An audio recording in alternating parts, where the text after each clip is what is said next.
The most important food plant in the New World has been corn. It was for the American Indians and remains so for ourselves today. When and where was it first domesticated? If we knew the answers to these questions, we would go far to solving the problem of the origin of settled life in the New World.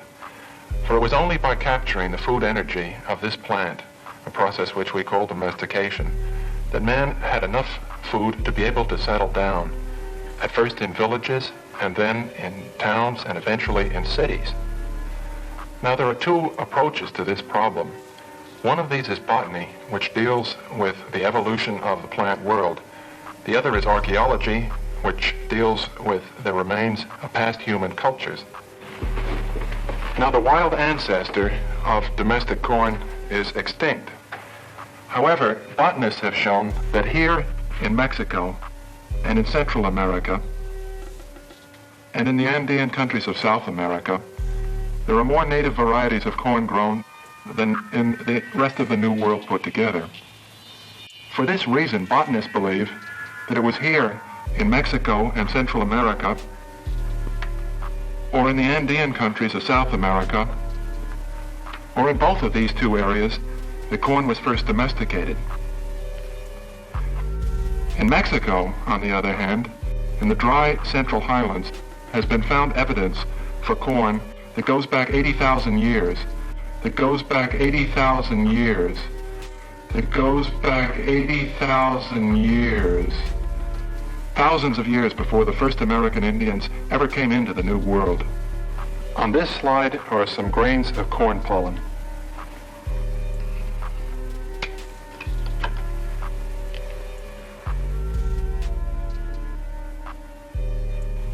This corn pollen was found on a very deep level in Mexico City. It is estimated to be 80,000 years old. Okay, so we're in the book again. This is from the Reader's Digest, Mysteries of the Ancient Americas, the New World Before Columbus.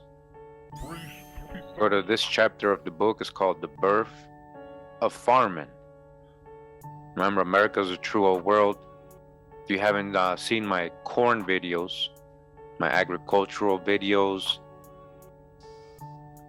my video part 2 of Untold Ancient America Truth, where we show how fertile America is, always has been, how many fruits and vegetables come out of here that feeds the world since ancient times. Again, that's why we're doing this video. We're gonna just correlate a little bit more. And again, it says here, the birth of farming. The moment man, the hunter and gatherer, became man the farmer was a great turning point for humanity. You understand what they're going to tell you here is what we've gone over before. To really get to a point of high civilization, you had to establish agriculture first. You had to settle down. The way you settled down was because you had enough time, because you didn't have to go out and hunt or survive or, try not to die every night, get eaten. You had food. And you stored it. You had enough food to chill, to think, sit down, build a house, have a family, grow, expand, have a whole village, eventually becoming very civilized. So going from hunter and gatherer to a farmer was a great turning point for humanity. And I've been trying to tell you, this all happened here first in America. An American scientist careful research lifts the heavy curtain of time to give us a look at how this happened. Hunting societies never achieve a complex material culture of their own, for their hold on the environment is necessarily tenuous. Their goals narrowly focus on survival, and the rewards of any day's effort rather short-lived. Agricultural societies, by contrast, are sedentary. Their engagement with the land intense, their labors more constant, their works frequently enduring, they last longer. Having learned to cultivate some plants so that they will yield more food, more consistently, and having domesticated certain animals so that they are reliable providers of either food or labor, farmers are to a significant degree masters of their world. Such relative security inclines these men of the soil to accumulate the possessions to build the structures, to evolve the specialized skills, and to make the long-term investments in posterity that become the foundation stones of civilization, okay? That's what I was just explaining. He explained it in a different way, all right? Again, that's what leads to civilization, agriculture. You have the time. Identifying the origins of agriculture in any prehistoric society thus becomes one of the most interesting and significant aspects of archaeology, with a host of complex questions that must be posed and ultimately answered. What, for example, led some people to make the gigantic leap from hunting to farming? Did the change come to them slowly and in many evolutionary stages, or was it a technological revolution? Was it born of one group and then diffused by the process of cultural contact to many other peoples? Or was it independently invented in many parts of the world under different sets of environmental and social circumstances? Like most other matters archaeological, the whole truth of agriculture's beginnings, both in the old world and the new, so-called new, right, remains to be discovered. Though certain facts, in quotations, are now generally accepted. The cultivation of indigenous grain contributes to the beginning of virtually every civilization. Listen to this, grain, because corn is a grain. It's a grass too. We're gonna see this, we've shown this. Again, check out my corn videos, the old ones and the new ones.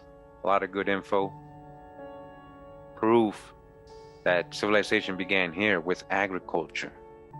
According to all the available evidence, agriculture seems to have originated independently in several different parts of the world. Okay, so listen to this. Because they try to put everything in Mesopotamia, Africa, and all that, they're still not going to let go of that, right? But they also can't say that because of those people, agriculture was brought to America, and because it's not true. They just told you here they have originated independently in several different parts of the world. Now, we already know that whole Mesopotamia thing and old world being over there, a lot of that is not even true. All right. The fossilized evidence we have found in the Americas of agriculture is so much. The fruits and vegetables that originated in America, so many. It tells you where the cradle of all this stuff really happened. Now they're going to tell you one, so they're going to give examples here of their history, right? So they say here, one was in Iraq's Zagros Mountains, where barley and wheat were first domesticated about 9,000 years ago. Another was China, where millet was first raised along the Yellow River about 5,500 years ago, and where rice was grown on the southern coast slightly later. At the same time, many animals were domesticated as suppliers of meat, milk, wool, or muscle power, goats, sheep, and cattle in the Near East, and pigs in the Far East. So I just wanted to show this image real quick before we continue. It says here, a wild grass that became the staple crop of New World civilizations. Corn is shown here as crafted by Inca period artisans. Its gilded husk and silver cobs, now showing age, must have been dazzling when new some 500 years ago. This is the image they're talking about. An Inca artifact.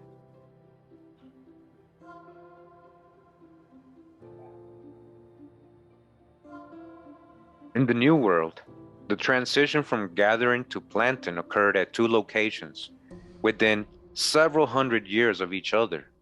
One in certain parts of Mesoamerica, southern Mexico, Belize, Guatemala, and northern Honduras, and slightly earlier in the Andean areas of Ecuador, all right, and Peru and western Bolivia earlier in South America. I've shown this, and again, in my corn videos, Caral Supe, they found fossilized corn, 5,000, 6,000 years ago. Over there, they already had that irrigation systems. This is a whole big civilization way back in Caral Supe, Peru. And they're telling you right here again, slightly earlier came the Andean areas of Ecuador and Peru and western Bolivia with corn. And to no one's surprise, America's unique grass, right? Remember, this is a grass, maize or corn, maize. That's what the indigenous people called it, was found to be the first major grain, if not necessarily the first crop domesticated by people emerging from the food gatherer stage. Listen to this. This was the first crop. This is what I've been trying to say for years. That's why I think when I did my corn videos, it was very important to understand this is the biggest proof we have, one of the biggest proof we have of America being the true old world when they're referring to an old world. Because corn was, as it's saying here, corn was found to be the first major grain, if not necessarily the first crop domesticated by people emerging from the food gatherer stage. Okay, first it was the crop that helped people settle down. It helped people become civilized. That was maize. That's why maize is seen as a miracle plant from the gods, right? So-called gods, right? Who was the gods bringing the corn around all over the world and helping other people become civilized, settle down, and grow food abundantly. This was corn. This was the first crop domesticated by people that were coming out of the food gathering stage, hunters and gatherers. And it was corn, of course, that was a staple crop of nearly all the great pre-Columbian civilizations. This is a modern corn plant growing in an experimental field. I'm sure that everyone is familiar with corn plants, but not everyone may be aware of its unique characteristics, or even know that it is a grass, a giant grass to be sure, but nevertheless a grass. Corn differs from the other cereal grasses, wheat, barley, rice, and oats, however, in several respects. In the first place, its flowers are borne on separate clusters. The male flowers, which produce the pollen, are borne in this terminal cluster, which we call a tassel. And the female flowers, which when pollinated become the kernels, are borne in this lower flower cluster, which everyone will recognize as an ear of corn. This modern ear of corn differs also from the other cereal grasses in the fact that its kernels are enclosed all together and tightly wrapped by the shocks. This means that modern corn has no way of dispersing its seeds and cannot survive in the wild. Just to correlate with that, I wanted to read from this book. It's called The American Past, A Survey of American History, Volume 1 to 1877. And so it says here, feeding the world. America contributed few food animals to world larders, but American plant foods revolutionized European, African, and Asian diets, all right? Even African. Maize, Indian corn, and American native astonished Europeans by the height of its stalks and the size of its grain. Cultivation of the crop spread to every continent, increasing the food supply and contributing to the runaway increase in population that characterizes the last 500 years of human history. So you see how important corn was, just corn alone. And if you saw my corn videos, it proves this is the old world. The beginning of a civilization was through agriculture, and you just read it right here in this book. It's telling us because of the increase of food supply that it creates, this plant, this miracle plant, right? The plant of the gods, the sacred tree in a lot of these places in the old world is actually a maize plant or a corn plant.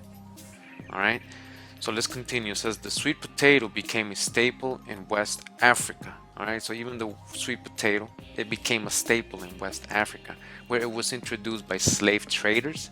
So it happened the opposite way, he's saying. All right, the jam, superficially similar, was already established there. Okay, so they had jam. It says beans, squash, and pumpkins, peppers, strawberries. There was a European strawberry, but it was inferior to the American. And then vanilla, chocolate, wild rice, and tomatoes are American foods. all those foods you heard, right? That were unknown in Europe, Africa, and Asia before 1492, it says there, right? I highly doubt that, honestly. I know that these foods were probably there longer, I mean, way before 1492, but they did originate from America. Now listen to this part. Of 640 food crops grown in Africa today, almost 600 of them originated in the Americas. Again, of 640 food crops grown in Africa today, almost 600 of them originated in the Americas. So you're saying only 40 of them did not? So 600 of their food crops are American of origin. So what does that tell you? Who is older? Where did it originate? All right, so who was growing food first? These kind of plants. Who domesticated all these plants first? That means who was doing agriculture first. That means who created the first civilizations. All right, all correlating, right?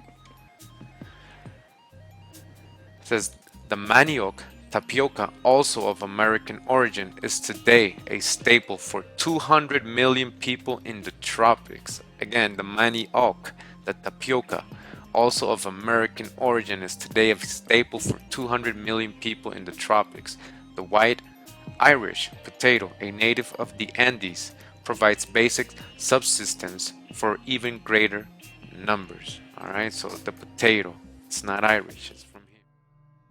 Okay, so we're in the book again. This is from the Reader's Digest, Mysteries of the Ancient Americas, the New World Before Columbus.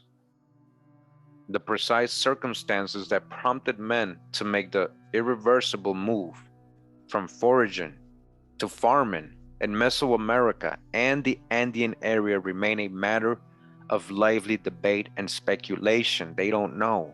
They can't figure it out how they created corn from Teosinte and how they all just settled down, started growing this miracle plant that only grows with humans' help.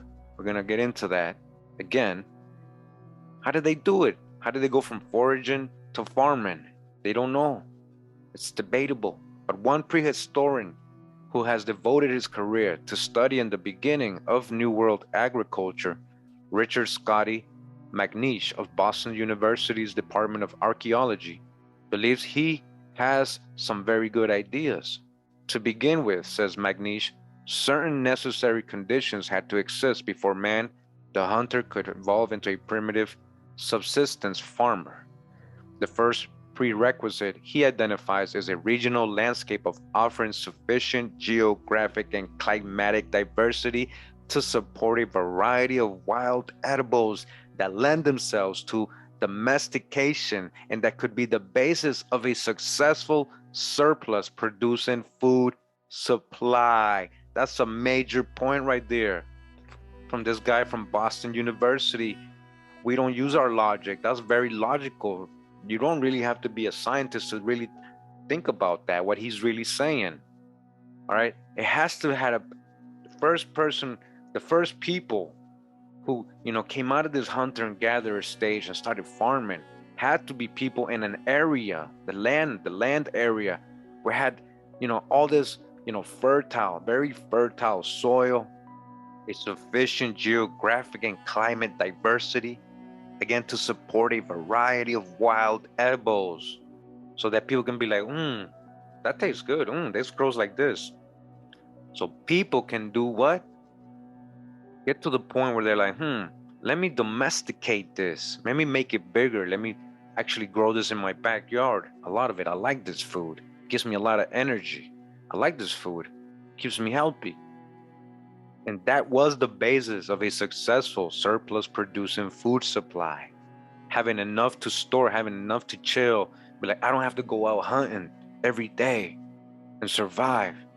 Another necessary characteristic is plants and each life zone or microenvironment that ripened at different times, so that gatherers, by adopting a regular scheduled pattern of migration, could exploit several of them in their respective seasons. So they had to have traveled and noticed all these fruits. It has to be in a place where all these things are growing wild. Again, Untold Ancient American Truth Part 2, the video I did, how the Spanish and the Portuguese, when they came, You know, the Sephardic Jews and Moorish people and the Black Catholics, when they came, they described how abundant it was in the islands, Central America and the Floridas, you know, North America, how it was so abundant and fruits and vegetables, food just growing everywhere. It was like the people living in the Garden of Eden, they described it.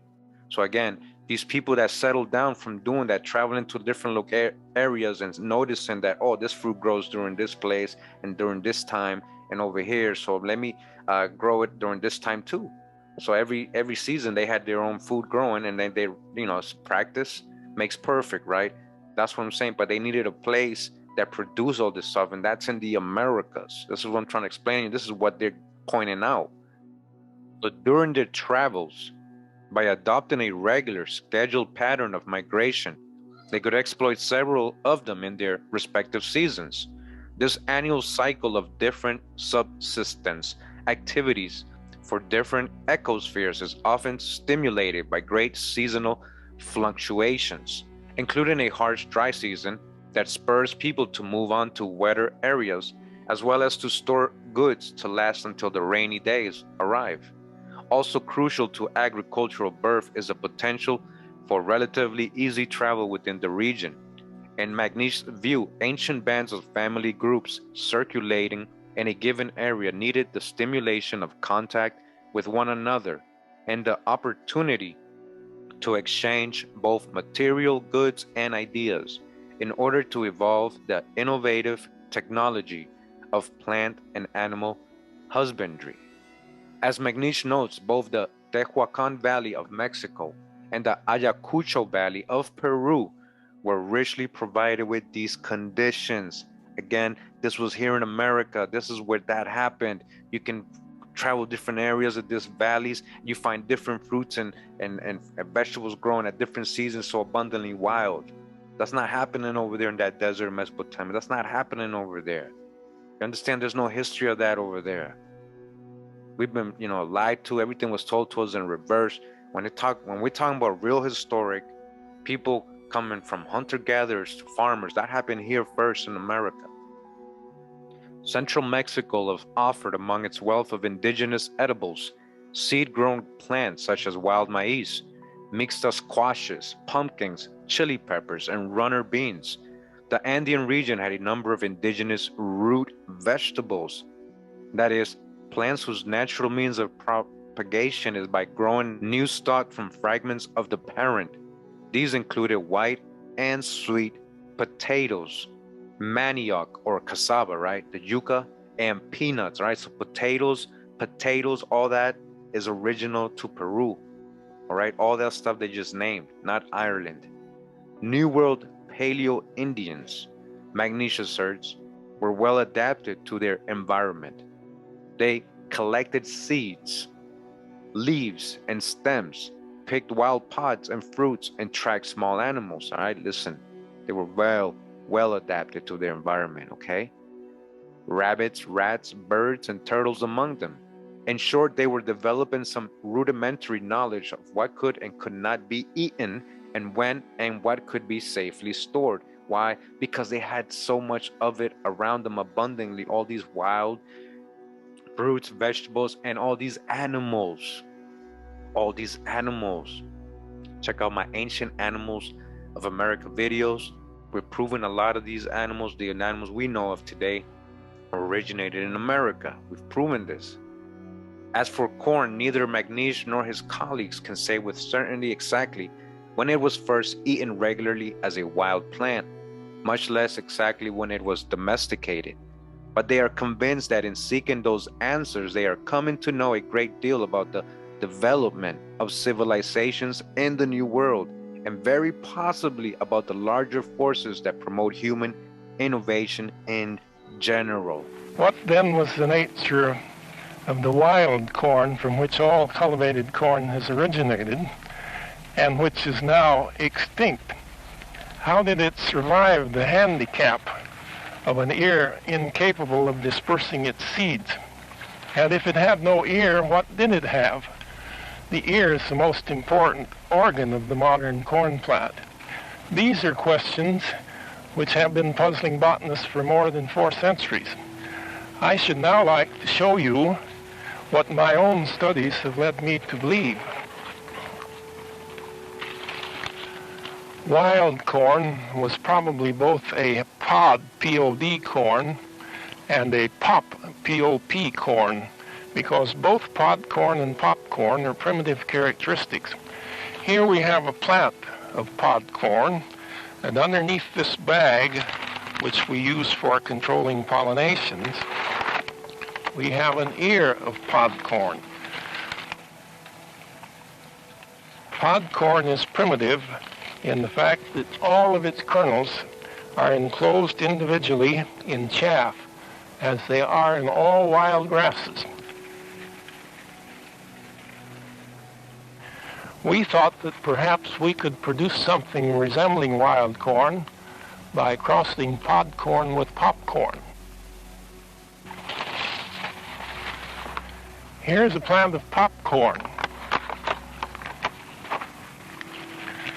Popcorn is primitive in having small, hard kernels which are capable of exploding or popping when exposed to heat.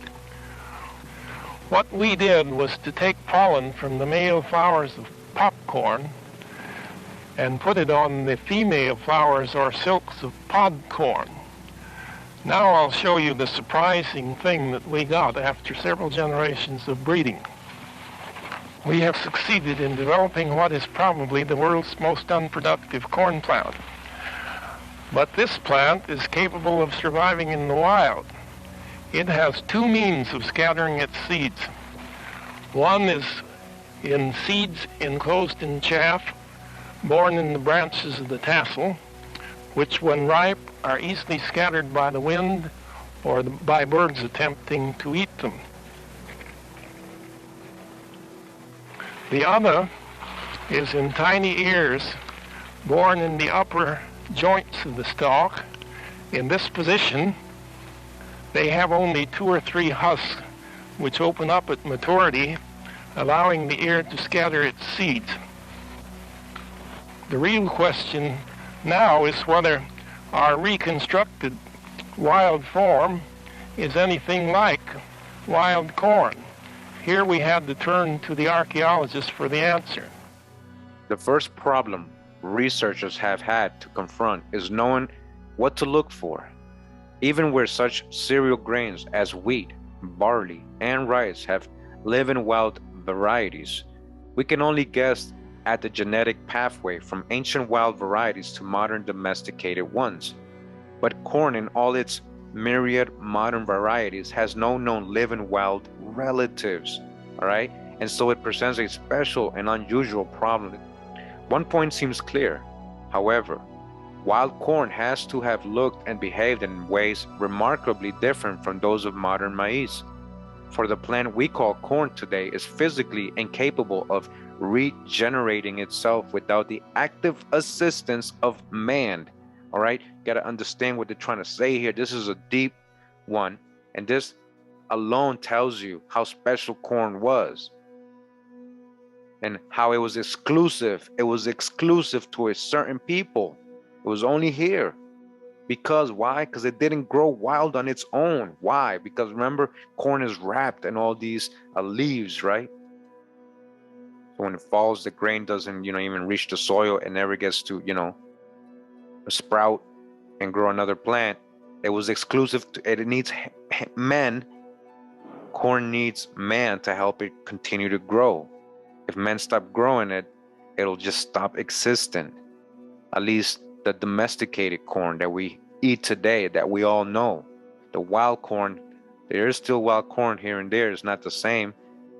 That'll keep growing, but not the one we know. That's how exclusive it was to us. When we brought corn outside of America to the rest of the world, it was looked at as a plant from the gods. Like, look at this miracle plant. Wow, imperial wheat in China, right? They called it imperial wheat or Turkish wheat all over Europe.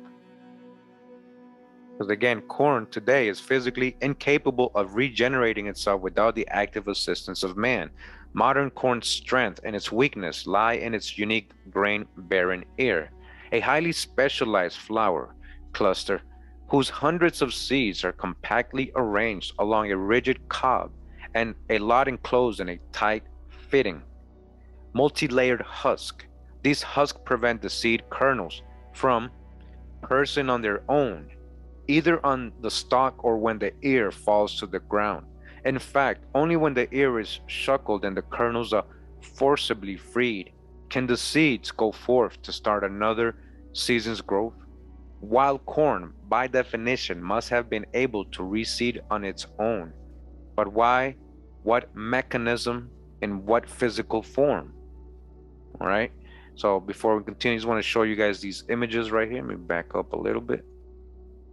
All right. So take a look at these different types of what they're saying, relatives of corn. And it says here, of the varieties of corn in the world today, not one is wild.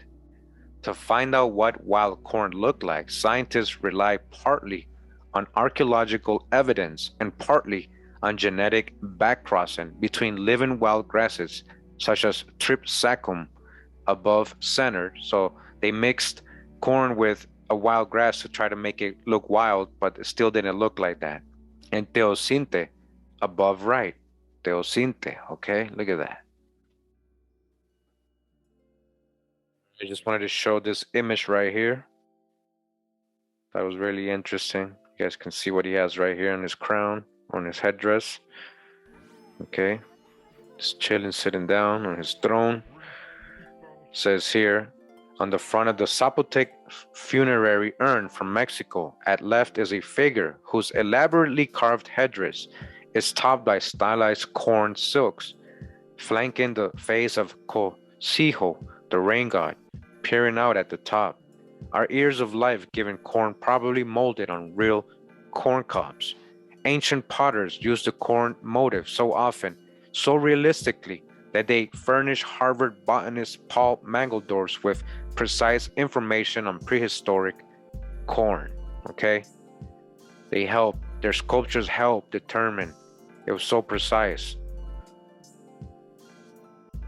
Okay, and down here it says, experts believe that the incomparable Moshe potters of Peru's north coast also probably used actual ears of corn in making the vessel below. The rows of kernels appear in alternating pairs, a feature generally overlooked by potters and sculptors. All right, they're talking about this from the Moshe people, the Moshe culture. And you see the persons here, copper-colored tribes of America. Look at the corn from a real corn. This is right here, says ceramic food from pre-Columbian potters. At right, a tripod vessel in the shape of a gourd with parrot legs from Western Mexico's Colima culture, AD 400 to 800, and below a stirrup sprout vessel in the shape of a warty squash. A real warty squash was most likely used to make the mold from Peru's Moshe culture, 100 BC to AD 750. All right, so first they got this, you see that? With parrots as the legs. All right, and then down here, you see that looks just like a real one, right? They portray that in their pottery, in their art, in their vases, all that.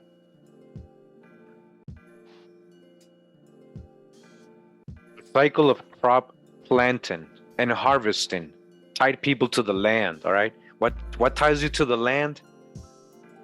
Crop planting and harvesting, that ties you to the land, and in the sense limited their freedom, though it must be said that hunters, dependent as they were on the movement of game animals, were not free roaming either. But it created a surplus of food, and with food surpluses came larger populations, specialization of labor, and especially for those who were not tending the crops, time to have a dream. Time to dream, you understand? You got time to dream if you got corn. If you don't got corn, you don't got time to dream. You understand how special it is over here in America? You got time to dream. I told you earlier you had time to do things because you had corn growing, you had surplus, you had things stored. You were straight. You're like, I don't got to go hunt today. I got mad corn coming in. I'm about to harvest so much food. I'm going to store most of it for winter and I can grow even more. You had time to dream, time to study the heavens, science, right? Observation, science, time to build architecture, time to weave, make clothing, sculpt and hammer gold, make tools, weapons, art. There was suddenly more than maize sprouting in the fields of the New World. There was civilization itself. Interesting. That was a very important discovery. Professor Sears of Yale University found at 200 feet below the present site of Mexico City some ancient corn pollen estimated to be about 80,000 years old. And this is so much like modern corn pollen that it might almost be the same race of corn. It says here, this 13th century statue from India offers an ear of corn with its left hand, proof that the plant was known in the subcontinent long before it was supposedly first introduced to the outside world. Hindu deities holding maize ears are abundant in northern India, and they soon attracted the attention of American geographers. Stephen's 76 illustration of a Hindu goddess holding an ear of maize. Orthodox scholars reacted by insisting that the item in her hand must be a stack of beads, candy, or a pomegranate. All right, so you hear the sculptures on Hoysala temples can be dated by historical accounts to the 12th or 13th centuries. Thus, they are unquestionably of pre-Columbian age. Several volunteers of the Time Detectives scoured the collections of museums in London, Berlin, Paris, Rome, New York, Chicago, Cairo, and San Francisco. One of the challenges confronting Time Detectives is that Egyptian artifacts have been sold, stolen, or given away to many private collections and museums. In other words, the clues to the mystery of the Egyptian maize are spread out all over the world. We found lots of evidence of corn cobs and corn plants in the Egyptian tombs and temples. This comes as quite a surprise, considering that all the authorities, all the tenured professors, and all the encyclopedias claim that there is no evidence of Egyptian maize. Here's an example of an artifact that is decorated with corn plants at the Cairo Museum. It is from the Naquata I phase of archaeology. That means that the artifact dates to about 4000 BC. That's from the earliest phase of farming along the Nile River. In other words, the corn was already there when the ancient Egyptians first started farming. Here is a comparison of a Hopi Indian maize decoration with the Egyptian corn plant in the middle. The pattern of drooping leaves terminating with corn tassels at the very top are very similar to the modern corn plant. Here is a schematic drawing of a tomb mural from the Cairo Museum. The mural dates to about 2000 BC. The corn plant is with a food offering display on the right-hand side of the mural. Here we see an enlargement of the mural from Amenhotep's tomb, and the corn plant is identifiable from the yellow corn cob and the green husk leaves.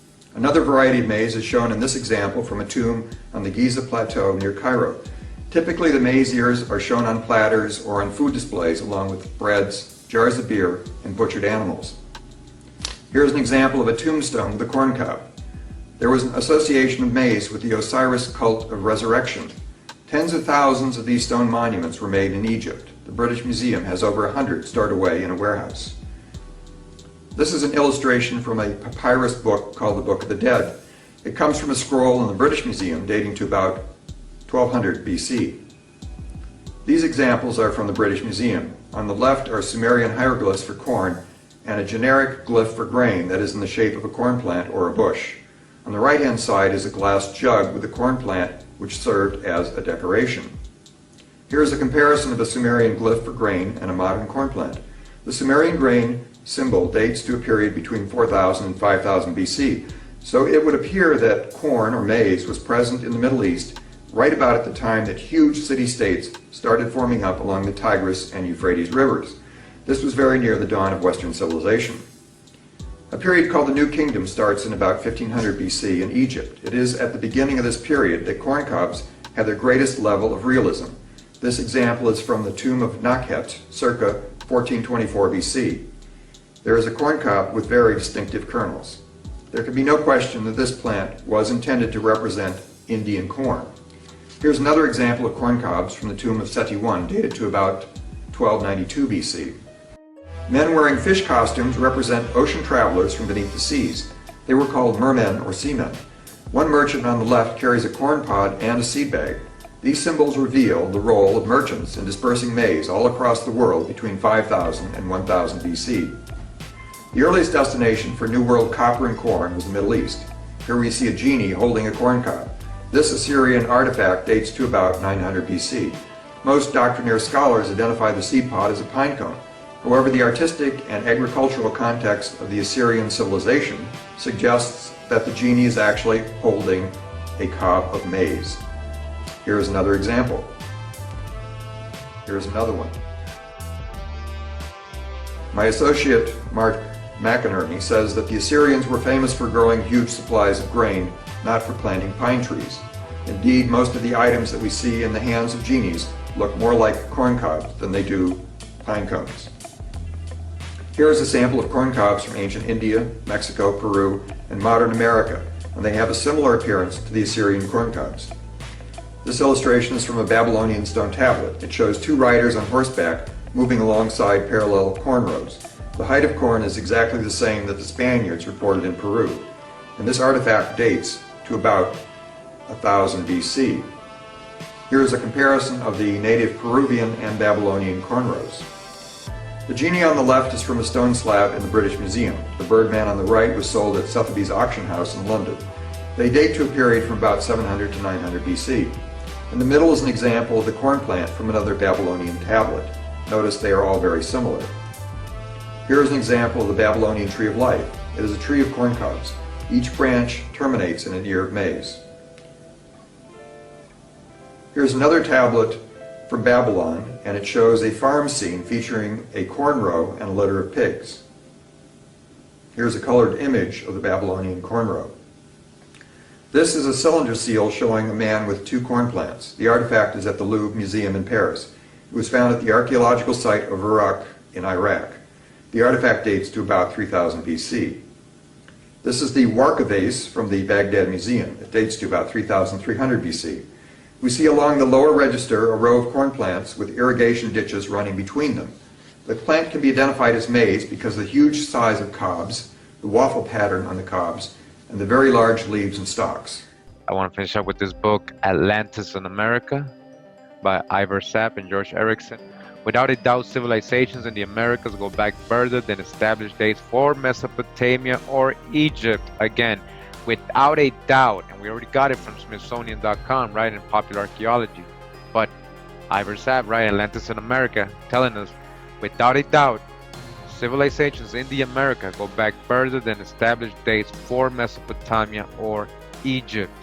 8,000-year-old mummies in Peru predate identical embalmed Egyptian mummies by 3,000 years, and we got that, right? The Chinchorro mummies in Chile and Peru, one of them goes back almost up to, I believe, 9,000 years ago. We just got right here 8,000 years ago, right? Residue of Holy American tobacco and cocaine recently discovered in 5,000-year-old mummies in Egypt and in the Sudan established evidence of contact between the Old and the New World thousands of years before Christ. Again, the appearance of a genetically American cotton in Asia 10,000 years ago and evidence of coconut, sweet potatoes, and the American parrot in the Pacific and in Asia 12,000 years ago all confirm a repeated worldwide contact of cultures that could only have been accomplished by navigation. Well, here's some of our 7,000-year-old corn from Tehuacan. Scully, the day I first saw this corn was one of the most exciting days in my life. I was convinced from the first time I looked at it that this is really wild corn. The first wild corn ever to be discovered. In the first place, it's quite uniform. You can see that these cobs, which are intact, are almost the same size. And this is characteristic of a wild species, to have uniformity. Also, these cobs are very fragile, which means that when they're ripe, they're easily broken, and so they have a means of dispersing or scattering their seeds. Then too, this long chaff indicates that this was a kind of a pod corn, and the tiny seeds would suggest that it was also a popcorn. In fact, I think you've got pretty nearly what we had in our reconstructed ancestral form by crossing popcorn and podcorn. This produces tiny little ears in which the seeds are enclosed in chaff. And here's a reconstruction of this Tehuacan wild corn, which Dr. Gallinat has made from these cobs that you brought back. And you see it compares quite closely with our reconstructed ancestral form made by crossing podcorn and popcorn. This just looks like a piece of grass. Well, it is a grass. It's a very unpromising grass for domestication. It's not much better as a subject for domestication than some of the weedy grasses of our lawns and garden. And another reason for believing it's wild corn is that when cultivation began in this valley, the corn changed. It became quite a lot larger and also became less uniform. This is typical of a cultivated plant. But it's still a long way from modern corn. The corn kept right on evolving. By the time the Spaniards arrived in the 16th century, it had reached a stage similar to several races which are still being grown by the Indians in Mexico. One of these, a brown-seeded one, they call chapalote, and another one with reddish-orange kernels, they call naltel. These are ever so much more productive than either the wild corn or their earliest cultivated corn. There is more food, I would guess, in a single kernel of some modern races of corn than there was in the entire ear of the Tehuacan wild corn. It's an amazing development, even in 7,000 years.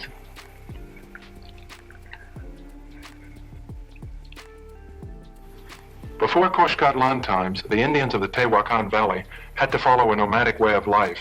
They had to live on wild plant foods such as nuts and berries, and they had to hunt wild animals. But after Koshkatlan times, because corn had been tamed, they had enough food to settle in villages. They had time to develop the arts of settled life, such as pottery making, such as weaving of textiles on looms, such as the construction of temples. As the food supply grew, so did the population. And we find very early in Mexico the growth of towns, and eventually of cities, and finally of the great Indian civilizations that were seen and conquered by the Spaniards.